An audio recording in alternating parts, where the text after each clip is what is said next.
Gold trusted gold buyers తాకట్టులో ఉన్న బంగారాన్ని విడిపించి ఈ రోజు ఉన్న మార్కెట్ ధరకే కొనబడును. మరిన్ని వివరాలకు సంప్రదించండి 77107720. విశాఖ భీమిలి దాకమర దగ్గర అనుమానాస్పదంగా ఓ మహిళ అయితే కాల్చి చంపబడింది. అయితే ఎందుకు చంపబడిందని చెప్పి నిన్న పోలీసులు ఆరా తీయడంతో తాలూకాలో మిస్సింగ్ కేసు నమోదైంది. వాళ్ళ అబ్బాయి పోలీస్ స్టేషన్ ఆశ్రయించడంతో ఈ ఉదంతం బయటకు వచ్చింది. మనతో పాటు వాళ్ళ అబ్బాయి ఉన్నాడు. అమ్మ అసలు ఎప్పుడు జరిగింది, మీకు ఎలా తెలిసింది? మేము 9 కల్లా బయటికి వెళ్ళింది ఇంటి నుంచి. నిన్న 9 తర్వాత ఎన్నిసార్లు కాల్ చేసినా లిఫ్ట్ చేయట్లే. ఇంకా కానూరి వెంకటలక్ష్మి నిన్న సాయంత్రం వెళ్ళి పోలీస్ స్టేషన్కి కంప్లైంట్ ఇచ్చాం. మా బాబాయ్ అన్నీ వెళ్ళి అక్కడ మిస్సింగ్ కేసు అని వెళ్తే అక్కడ ఫోటో చూపించారు. ఈ ఫోటో ఇది మీ మమ్మీ అయినా మిస్సింగ్ అయ్యారని భీమిలీలో. మా అన్ని స్పెట్స్ చూశాడు. స్పెట్స్ మా ఆయన ఇంటికి వచ్చారు పోలీసులు నాతో ఇంటికి అన్నితోని. వచ్చిన తర్వాత ఏమో మా అమ్మవి అని నేను చూశాను. స్పెట్స్ చూసావన్నీ మా అమ్మని కన్ఫర్మ్ అయింది. ఎప్పుడు వెళ్ళారు మీ అమ్మగారు ఆఖరిసారిగా? ఎప్పుడు మాట్లాడింది? 10:30కి. 10:30 తెల్లవారా? నైట్. మీకు ఎప్పుడు తెలిసింది? నిన్న తెల్లవారు తెలిసిందా? నిన్న సాయంత్రం 7:30 అలా. 7:30 సరే చెప్పండి. మీరు అమ్మాయి ఏం పేరు? వెంకటలక్ష్మి. ఏ ఊరు సార్? మాది గంగచోలపేంట. ఎక్కడ సార్ అది? గైతున మండలం, విజయనగరం జిల్లా. ఎప్పుడు మీ అమ్మాయి అల్లుడు అల్లుడు చనిపోయి చాలా రోజులు అయిందండి, 10 సంవత్సరాలు అయిపోయింది. మీరు ఇక్కడే ఉంటున్నారు? అమ్మాయి లేదు సార్, మేము గంగచోలపేంటలో ఉంటున్నాం. విషయం తెలిసిన తర్వాత వచ్చినాం. ఏమంటారు మన వాళ్ళిద్దరు ఏమన్నారంటే, తాతయ్య అమ్మకు ఫోన్ చేస్తే నైట్ వెళ్ళింది, ఫోన్ చేస్తే మరి ఎత్తలేదు, ఏంటంటే గాబరా ఉందంటే రా అంటే నేను ఈ టైంలో రాలేనురా అని సార్. అంతే. తెల్లవారు వచ్చాను. నాకైతే ఏం చెప్పలేదండి, ఎవరిని కలవలేదు కదా, నేను తెల్లవారు వచ్చాను. నేనైతే ఎవరిని కలవలేదు. ఏమవుతారండి మీరేమవుతారు? నాకు చనిపోయిన ఆవిడ కూతురు అవుతుందండి. ఏంటి అదే రాత్రి మా అబ్బాయిని మా కోళ్ళు వీళ్ళు ముగ్గురు కలిపి వెళ్ళారండి. వెళ్ళిన తర్వాత పోలీస్ కంప్లైంట్ ఇచ్చారు. ఇవ్వగానే తెలిసిందనమాట. తెలియడం వల్ల అప్పుడు ఆ వార్తను మాకు తెలిసింది. నేను రాత్రి 9ంటికి వెళ్ళి వచ్చానండి ఇంటికి. వచ్చిన తర్వాత తెలిసిందండి. అంతే, ఇలా జరిగింది. అప్పుడు మా అన్నయ్యకి ఫోన్ చేశాను. ఫోన్ చేస్తే అతను కూడా అయితే మనతో పాటు వాళ్ళ అబ్బాయి అయితే ఉన్నారు. అమ్మ మీ ఇంట్లో ఎవరెవరు ఉంటారు, ఏంటి అసలు? మీ ఇంట్లో ముగ్గురు ఉంటాం, అన్య, నేను, అమ్మ. అంతే. ఏం చదువుతున్నాడు? అన్నీ ఇప్పుడు డిగ్రీ ఫస్ట్ ఇయర్. నేను 10th ఇప్పుడు ఈ సంవత్సరమే పాస్ అయ్యాను. ఇంటర్కి జాయిన్ అవుతాను దగ్గరలో ఉన్నాను. అమ్మ బాగా చూసుకుంటారు? బాగానే చూసుకుంటారు. ఎక్కడికని చెప్పి వెళ్ళారు? ఎక్కడ అదే ఊరు బాగా గుర్తుంటే ఊరికి వెళ్తానని చెప్పారు. వచ్చేస్తున్నా రేపు అంటే రేపటి నిన్న సాయంత్రం 8 కల్లా వస్తాను అన్నారు.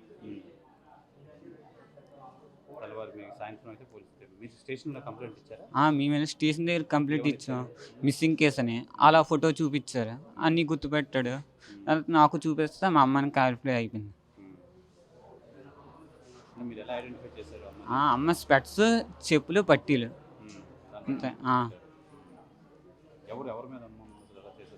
అంటే మొన్న నైట్ వెళ్ళినప్పుడు లాస్ట్ కాల్ ఏమో క్రాంతి కుమార్ అని మా ఇంటి పక్కన 4 years బ్యాక్ ఉంటారు వాళ్ళు. వాళ్ళకి ఫోన్ చేసింది నన్ను అక్కడ వరకు దిగబెట్టాలని. అంతే, అక్కడితో వాళ్ళతోనే లాస్ట్ కాల్, రైల్వే స్టేషన్ వరకు. అంతే అక్కడ అంతే వాళ్ళతో అప్పుడే లాస్ట్ కాల్ వాళ్ళతోనే. దాని తర్వాత నేను 10కి ఫోన్ చేశాను, ఎక్కడున్నావా అమ్మ అని. తర్వాత ఫోన్ చేస్తే లిఫ్ట్ చేయలే. 10:30కి లిఫ్ట్ చేసింది, మళ్ళీ ఫోన్ చేసింది తిరిగి. ఎక్కడున్నావు అడిగితే బస్సులో ఉన్నాను వెళ్తున్నాను అన్నది. అంతే, ఇంకా అప్పటితో ఇంకా నేను పడుకునిపోయాను. ఇంకా అన్నీ నేను 10:30కి అంతే. ఇంకా 7:30కి మార్నింగ్ లెగిస్తాను కాలేజ్కి వెళ్ళాలో వద్దని. ఫోన్ చేస్తే అంతకీ ఇంక లిఫ్ట్ చేయట్లే. 3 వరకు రింగ్ అయ్యిందుకు లిఫ్ట్ చేయట్లే. 3 నుంచి ఇంక స్విచ్ ఆఫ్ అని వస్తుంది. అనుమానం అంటే ఎట్లేదు, మాకు తెలియదు. అనుమానం అంటే ఎట్లేదు.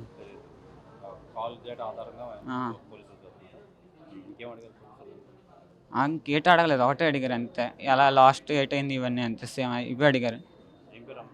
కానూరి వెంకటలక్ష్మి. ఇది కానూరు వెంకటలక్ష్మి ఈ మారికి వలస విశాఖ మధురవాడ వద్ద మారికి వలస అయితే ఇద్దరు కొడుకులతో అయితే ఉన్నారు. పెద్ద కొడుకు డిగ్రీ చదువుతున్నారు, చిన్న కొడుకేమో ఇంటర్ కంప్లీట్ అయితే చేయడం అయితే జరిగింది.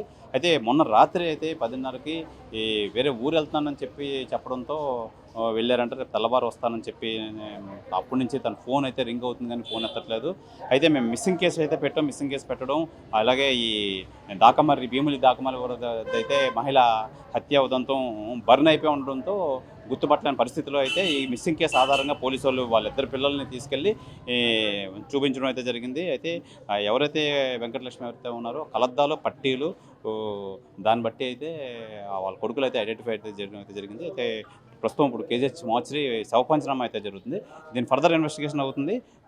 అయిన తర్వాత ఈ విషయం వెల్లడిస్తామని చెప్పి పోలీసులు అయితే తెలియజేస్తున్నారు. భీమిలిలో మరణించిన వివాహిత అనుమానాస్పద మృతి కింద అయితే పోలీసు అయితే కేసు అయితే నమోదు చేయడం అయితే జరిగింది.